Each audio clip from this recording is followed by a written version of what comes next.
Then one day you think, I'm bored with this, and you think you'll invent something of your own, and then you get Procol Harum. You weren't influenced by Mrs. Mills, were you? I remember seeing a great documentary in the Paramounts were asked to sort of play the backing for Mrs. Mills. Anybody know who Mrs. Mills is?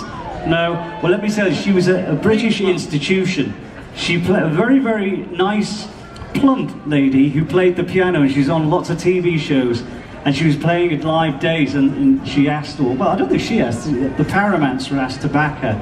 But and you couldn't get any further from Procol Harum, and even the Paramounts at the time, could you really?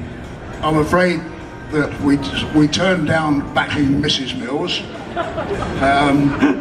We thought that would be artistic to not play with her. Yeah. And afterwards she came up to me and she said, I'm terribly sorry that they asked you to play with me, Gary.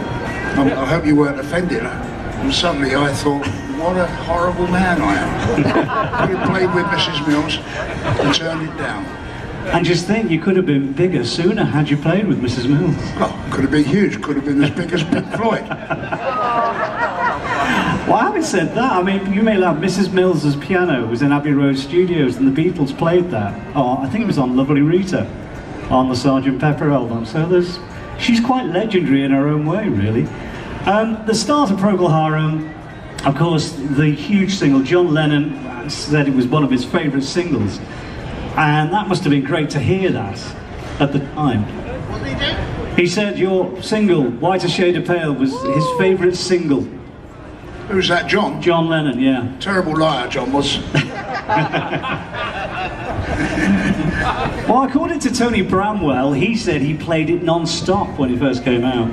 Yeah, John was, he loved that one. I did, well, do you want a story? Yeah, please. Well, my wife and I, Frankie, we were walking along King's Road on a New Year's Eve, and we got fed up with the noise in all the pubs. And we're walking along King's Road, and I saw this big Rolls Royce, and the door opened, and it was John Lennon inside. He said, "Hey, Gary, come in." So I went in, we both went in, and he was playing it on his little record player, and he had a bottle of champagne, and we had a nice 12 o'clock welcome to the new year with John. It's very nice. And such stories are made by the chance meeting.